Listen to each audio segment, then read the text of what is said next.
Muy buenas hermanos, amigos. Estamos otra vez aquí en la lección del libro de demonología. Hoy vamos a entrar al tema de lo que es la batalla espiritual, lección número 8. Yo quiero que ponga mucha atención porque si es cierto que tenemos una batalla espiritual, esta batalla varía según la circunstancia y no sigue un mapeo ni otras santas ondas raras que se han proliferado por ahí, copiando películas como El Exorcista, como El Cazafantasma y otras tantas producciones que han estimulado la fantasía de muchos cristianos para establecer una lucha espiritual que va más allá de lo bíblico, para entrar muchas veces en lo espectacular y diverso. Vamos pues. Hoy vamos a analizar en esta lección qué es la batalla espiritual. Acompáñanos.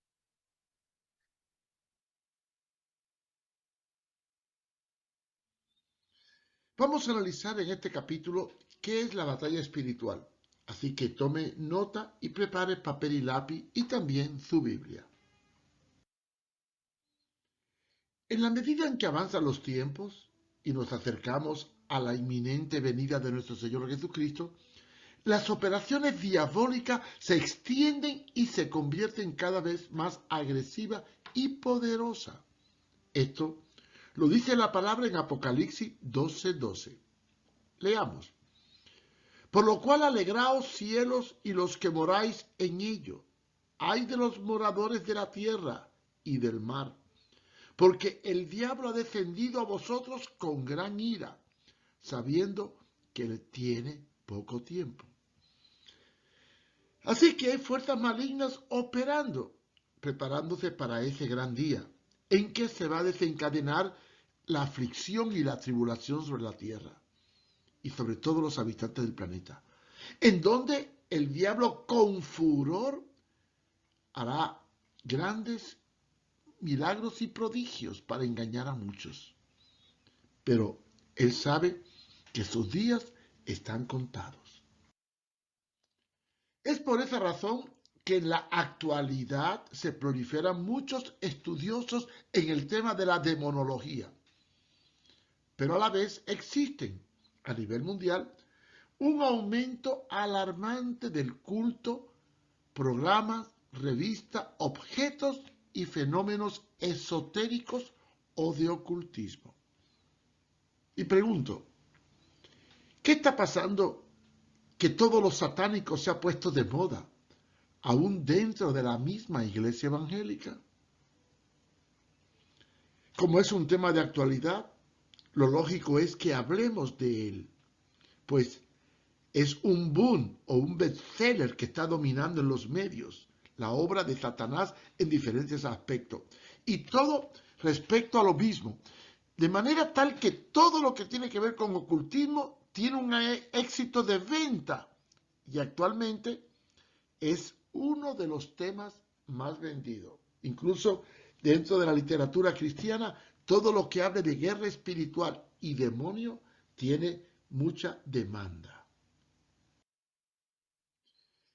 El problema no está en que se escriba o se enseñe sobre la realidad demoníaca en los últimos tiempos, sino en que haya enfoques y enseñanza que carecen de contenido bíblico y llevan al extremo que muchas veces ronda lo esotérico aún dentro de la iglesia, lo que tiende a confundir, espantar y distorsionar la verdad, que debe capacitar a los cristianos para luchar contra la fuerza del mal.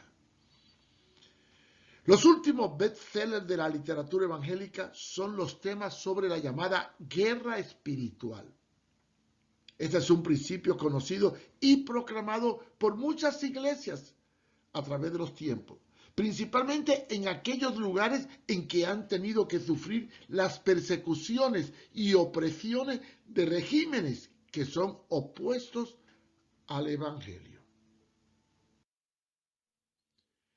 El apóstol Pablo establece una realidad de dicha batalla. Nos dice que debemos en Efesios 6, 11, 13 vestirnos de toda la armadura de Dios para que podáis resistir y hacer frente a las intrigas del diablo. Porque nuestra lucha no es contra sangre ni carne, sino contra principados, contra las autoridades, contra los gobernantes de estas tinieblas, contra espíritus de maldad en lugares celestiales. Por esta causa, Él recomienda tomar toda la armadura de Dios para que podáis resistir en el día malo y después de haber logrado todo, poder estar firme. Esta realidad de la lucha del cristiano contra los ataques del maligno, según nos indica 1 de Pedro 5:8, contradice la falsa teología que hoy se prolifera de la prosperidad y bienestar. Pues dice la palabra que hay días malos. Esto que dicen que hay que dejar de sufrir y que todo es color de rosa, nos están predicando o dando una mentira. Incluso para los creyentes que son atacados y oprimidos por las fuerzas satánicas que operan en nuestro entorno, hay que estar siempre firme y preparado para estos ataques. ¿Por qué? Porque cuanto más nos acercamos a los últimos días, más desearemos la liberación y más se desencadenará la lucha de Satanás contra la iglesia, contra el reino de Dios. Y habrá más influencias demoníacas que nunca en todo alrededor de la vida del cristiano. Por eso dice el apóstol Pedro en 1 de Pedro 5:8, sed de espíritu sobrio, estad alerta, porque vuestro adversario el diablo anda al acecho como león rugiente, buscando a quien devorar. Así que la vida cristiana en los últimos tiempos va a ser una vida de lucha. Así que no cabe duda que la misión de los agentes del mal en los últimos tiempos es confundir, oprimir y luchar para que este evangelio no se predique en su pureza. Por eso dice 1 Timoteo 4:1.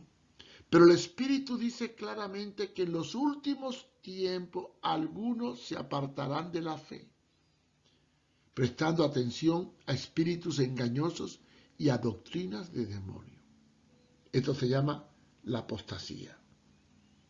Así que, ¿cómo podemos nosotros hacer una estrategia para enfrentar este ataque diabólico contra la sana doctrina en los últimos tiempos? Como pastores y líderes y hermanos y discipuladores, es necesario que preparemos a la iglesia para la realidad de una batalla espiritual que no se puede resolver con un grito. Debemos advertir el peligro en el cual podemos caer, principalmente si damos lugar a una psicosis demoníaca y llegamos a ver demonios en todo, incluso en aquellas cosas que a veces obedecen a accidentes o problemas naturales del diario vivir. Hay una tendencia hoy en día de ver demonios hasta en la sopa. Y esto nos lleva a caer fácilmente en el error de especular con términos e ideas esotéricas que no tienen respaldo en las escrituras. Creer que con un agua bendita o con un objeto determinado podremos espantar los demonios, cuando en realidad tenemos que hacerle frente. El esoterismo está colado en la iglesia. ¿Qué es el esoterismo? Un conjunto de conocimientos, enseñanzas y tradiciones y doctrinas que tienen origen diabólico. Por ejemplo, vamos a señalar algunos de ellos. Algunos afirman que los demonios tienen nombre. Y aún le llaman, por ejemplo, demonios de lujuria, a otros demonios de vanidad, de concupiscencia, de risa, de fornicación, y etcétera, etcétera, etcétera. Quiere decir que convierten los nombres del pecado y de los vicios o de las malas o buenas acciones en demonio, los cuales están especializados para tal fin. Aunque sabemos que detrás de todo esto es un engaño. Ellos dicen que Satanás opera detrás de esto, pero no. Estos deseos vienen de nuestra concupiscencia, como dice Santiago. Las cualidades o acciones no son agente demoníaco, sino parte de la naturaleza pecaminosa y viciada que cada uno de nosotros poseemos. Por eso dice el apóstol Pablo en Efesios 4, 22 al 24. En cuanto a la pasada manera de vivir, despojaos del viejo hombre que está viciado conforme a los deseos engañosos y renovaos en el espíritu de vuestra mente y vestido del nuevo hombre, creado según Dios en justicia y santidad de verdad. Así que la tendencia pecaminosa no son demonios, pero sí operan los demonios a través de esas tendencias para atarnos y esclavizarnos. ¿En qué se basan los que apoyan que la lujuria, la concupiscencia y los deseos carnales son demonios? Bueno, se puede hacer lo malo por influencia diabólica o por nuestra naturaleza viciada o porque nuestro estilo de vida es un estilo de vida aprendido y deteriorado. Pero no esto es porque los demonios nos llevan a fornicar, a adulterar o a la lujuria. No, tú concibes el deseo y el diablo trabaja sobre el deseo. No cabe duda que las malas acciones no son originadas por un determinado demonio o demonios, pero ellos están detrás de todo lo que es malo. Y sabemos que todo lo malo se convierte en un instrumento de Satanás para atarnos. También están los que se pasan la vida contando demonios. ¿Sí? Y aunque es cierto que estos operan en grupos, se menciona en la Biblia que hay legiones de demonios. Y en un pasaje se habla de 7 demonios. Sin embargo, no hay suficiente base doctrinal para establecer por ello un parámetro para dedicarnos a contar los demonios. También se puede dar el caso de usar fórmulas y objetos para determinar dónde están estos y así espantarlos o echarlos. ¿Sabe qué? Estas tendencias dentro de la iglesia evangélica han sido influenciadas por películas como Los cazafantasmas, donde se dedicaban a cazar espíritus o fantasmas, que desde el punto de vista teológico son demonios y ángeles caídos personificados. Segundo, no podemos vivir cazando y contando los demonios. Después que se puso de moda la película Los cazafantasmas, se ha proliferado temas referentes a que los espíritus de los muertos se comunican con las personas y fuerzas diabólicas operan con fenómenos paranormales, como por ejemplo el movimiento de objetos, visiones, el comunicarse con los espíritus, etc. Y esto ha originado el surgimiento de especialistas que se dedican a espantar, despojar o liberar a los demonios que están en diferentes lugares. Hasta gobernantes llevan curanderos y brujos para despojar del medio los demonios que dicen disturbian su paz. Qué cosa, ¿verdad? Esta idea se ha introducido aún dentro de la iglesia. Y muchos cristianos se dedican a buscar espíritus de demonios por todos lados. Y una vez que lo localizan, comienzan a echarlo mediante una serie de fórmulas o ritos aparentemente evangélicos con conjuro, como por ejemplo la oración de guerra, pegar grito, reprensión, dar vueltas alrededor y conceptos como atar al hombre fuerte. Todos estos disparates nacen de la corriente de la guerra espiritual. No podemos negar que los demonios operan en huestes y que dentro de estos hay un orden jerárquico que priva en su reino, donde Satanás es el príncipe. También existen potestades y gobernadores que de una forma u otra trabajan en ciudades y pueblos específicos para oprimirlos y para llevar a las personas al pecado. Esto es importante saberlo. También debemos reconocer que a mayor pecado hay mayor depravación. Y claro está, cuanto más pecado comete y más te deprava, más demonio y más opresiones existen en tu vida. En la medida en que las vidas se liberan del pecado, también se liberan de los demonios y el ambiente se santifica. Las huestes satánicas se desplazan a otros lugares, no sin antes tratar de atacarnos y encerrarnos en complejos y pensamientos negativos y creando fortalezas que son ataduras y temores.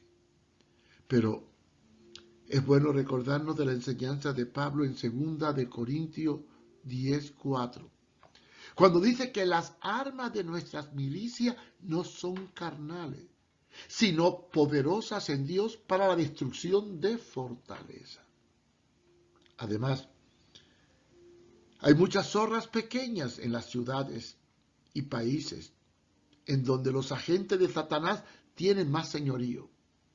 Esto es debido al pecado. Y la Biblia nos aconseja cazar las zorras pequeñas que se cuelan en pecados que parecen insignificantes, pero nos llevan a la esclavitud. Por eso Cantar de los Cantares 2:15 dice, cazadnos las zorras pequeñas, que echan a perder las viñas, porque nuestra viña está en cierne. Los pecados pequeños, si no se atajan a tiempo, se vuelven grandes, y cuanto más pecamos y más grande sea el pecado, más cerca de confrontar ataduras diabólicas e incluso posesión diabólica tenemos.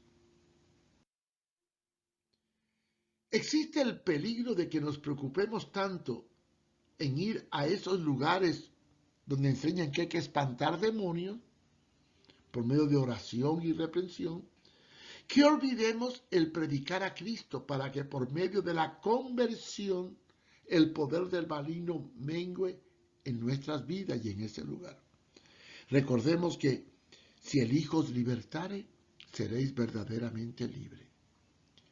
Si los demonios están operando en un sector específico de una ciudad, y yo lo creo, ¿tan solo vamos a reprenderlos?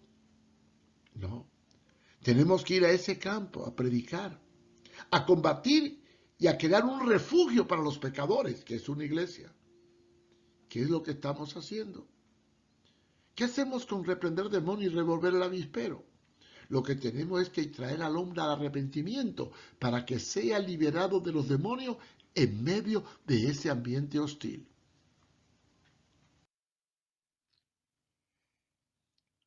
Yo quiero hacer una pregunta. ¿En qué texto nos podemos basar para realizar estas acciones de reprender al demonio pegando gritos? Si no estamos dispuestos a establecer en ese lugar una avanzadilla de iglesia para predicar a Cristo y transformar al hombre. Tengo el ejemplo del pastor José Satirio. Cuando llegó a la ciudad de Cúcuta, Colombia, subió a un monte y oró reclamando la ciudad para Cristo y tomar el señorío de Cristo sobre las huestes satánicas que reinaban en esa ciudad de Cúcuta. Días después, se enfrentó a una ardua lucha contra el maligno, que trató por todos los medios de evitar su labor evangelizadora, que no predicara. Pero al final, el poder de la palabra prevaleció. Actualmente tiene una iglesia que sobrepasa las 5,000 personas y sigue en crecimiento. Y tiene una emisora de radio y un instituto evangélico. Él pidió y tomó la ciudad. ¿Pero cómo peleó la batalla? Predicando a Cristo. Sí, Satanás sigue operando dentro de la ciudad todavía y trata de impedir el evangelio. Pero nosotros tenemos que predicar a tiempo y fuera de tiempo. Y no lo vamos a desalojar de la ciudad. No se desaloja de Cúcuta, se desaloja de las vidas de los que aceptan a Jesucristo. Cuando vayamos a reprender demonios, sea de una región o en una persona, asumamos la responsabilidad que esto envuelve. Y cuidado en convertirnos en un cazademonio. Nosotros no cazamos demonios, cazamos vida para Cristo. Solamente el cambio, la conversión, la entrega, la confesión nos puede liberar de las ataduras diabólicas. Y la iglesia es el refugio de los perdidos. Toda acción liberadora produce responsabilidad en aquellos que fueron liberados. Y nosotros no podemos liberar a todos, sino a los que creen en su nombre. Tercero, hay predicadores que hablan más del infierno que del amigo y del jefe. Habla más del enemigo que del amigo y del jefe. Yo cometí ese error cuando me convertí. El primer sermón que di era Satanás y Satanás y Satanás, y después se me apareció y me llevó un tremendo susto. La exaltación continua a la obra satánica y el echarle a los poderes de las tinieblas todo lo que nos puede ocurrir encierra un grave peligro. Esto crea lo que llamo una psicosis demoníaca que amedrenta o sugestiona a aquellas personas que son aprensivas o débiles a estos temas. Y que ellos, en nuestras iglesias, se sienten espantados y desconfiados. Nosotros no debemos meter miedo, sino sembrar confianza. Se necesita prepararnos para luchar con los demonios, sin causar espanto ni escándalo. Tomemos el modelo de Jesús. Se enfrentó a ello y ni hizo alarde ni espectáculo. Y apenas se refirió a estos, salvo en algunas pocas ocasiones, que fue más que nada para describir su forma de operar. Pero no debemos de hacer de los demonios el tema central de nuestra predicación, sino de la liberación del poder del mal. Notemos el pasaje de Lucas 10, 17 al 20. Los discípulos fueron y reprendieron demonios y venían bien contentos, pero digo que aún los demonios se nos sujetan en tu nombre. Pero Jesús les dijo, no os gocéis que los demonios se os sujetan, sino que vuestro nombre está escrito en el libro de la vida. No te maravilles del poder o de las señales que tiene, sino de la fidelidad y la vida recta. Lo más importante en la prédica cristiana no es exaltar el poder demoníaco, sino exaltar el poder de Cristo sobre nuestra vida. Y entender que la circunstancia más adversa que podemos culparle al diablo, a veces Dios las usa para llevarnos a su perfecta voluntad. Tristemente se ha llegado al extremo de echarle a Satanás todo lo que nos ocurre y que todo es producto de él, cuando a veces es producto de la circunstancia o incluso el trato de Dios con nosotros para formar nuestro carácter. Por ejemplo, recuerdo el hecho de que una vez viajando con un pastor se me pinchó una llanta y el pastor empezó a reprender al diablo. O cuando se nos pierde un objeto, el diablo nos está atacando. O un accidente por imprudencia. O alguna enfermedad que adquirimos por descuido de higiene. Ya culpamos al diablo. No todas las enfermedades son del diablo. Ni todos los accidentes son del diablo. A veces Dios permite ciertas situaciones adversas para enseñarnos o llevarnos a su voluntad. Lo triste es que en el mundo de las tinieblas, las sectas esotéricas acuden a conjuros o mantras. Es importante entender que es un mantra. Es una repetición continua de una palabra a la cual le damos poderes mágicos. Y creen que con esta repetición continua como letanía podemos obtener fuerzas contra la lucha hacia las fuerzas negativas, que son las que causan el problema en la vida. Esto ocurre cuando somos incautos e inexpertos en la palabra.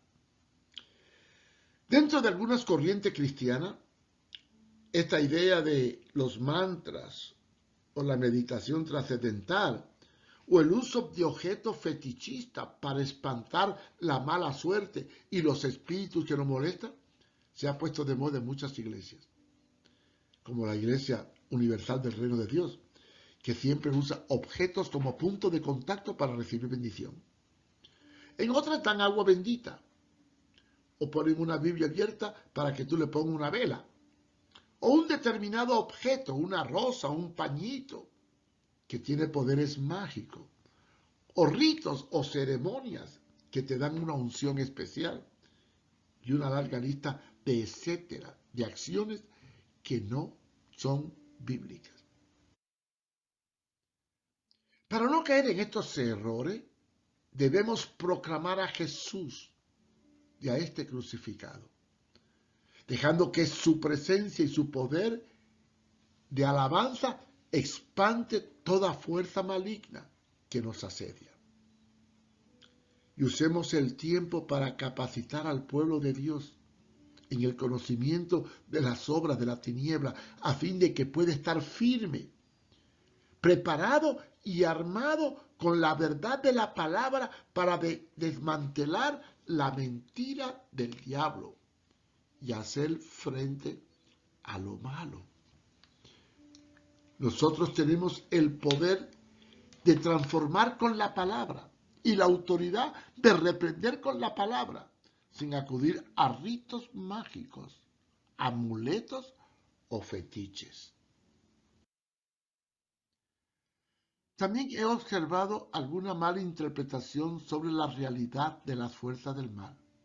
Hay una tremenda confusión entre la forma en que operan los ángeles caídos como los demonios, y colocan a ambos en una misma esfera de trabajo, sin entender que cada cual tiene su esfera de acción. Como ya hemos visto en lecciones anteriores, los ángeles tienen poderes para personificarse. Se vuelven ángeles de luz para engañar a muchos.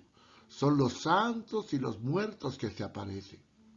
Son los que hacen creer que el que se va vuelve, o que la Virgen se aparece, y mantienen engañados a muchos. También desempeñan una función superior dentro del orden de mando en el reino satánico, según 2 Corintios 11:14. Los demonios se posesionan de las personas, los ángeles no. Son seres degradantes y solo encuentran reposo cuando andan en el agua o poseen un cuerpo, como enseña Lucas 11 del 24 al 26. Y vamos a leerlo. Dice: cuando el espíritu inmundo sale del hombre, anda por lugares secos, fíjese bien, lugares secos, y busca reposo. Y no hallándolo, dice: volveré a mi casa de donde salí. Y cuando llega, la halla barrida y adornada. O sea, el hombre sigue pecando y en fiesta. Entonces va y toma otros 7 espíritus peores que él, y entrando, mora allí. Y el postrer estado de aquel hombre viene a ser peor que el primero. Quiere decir que los demonios solo encuentran forma de operar y manifestarse en el cuerpo o en las aguas, como los cerdos a donde fueron a parar los demonios que tenía el endemoniado Gadareno. Y de esto ya hemos hablado. Pero ya lo hemos analizado en capítulos anteriores. Yo deseo enfocar los aspectos de las nuevas corrientes demoníacas que están fluyendo en estos tiempos con matices de teología, en donde las fuerzas del mal establecen que hay una territorialidad del mismo y establecen una orden jerárquica que prevalece, donde el príncipe sobre todas estas regiones debe ser rastreado, y para ello han confeccionado un mapa. Como enseña Peter Wagner en su libro, al escribir, un mapeo espiritual exacto está basado en investigaciones históricas de calidad. Esto está en el libro de Guerra Espiritual, la oración de guerra espiritual de Peter Wagner. En fin, él cree que hay que identificar las zonas donde los demonios operan para poder luchar y atarlos y desplazarlos.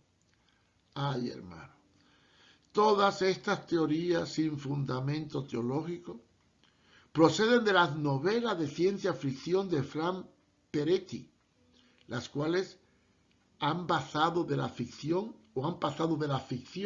a la teología.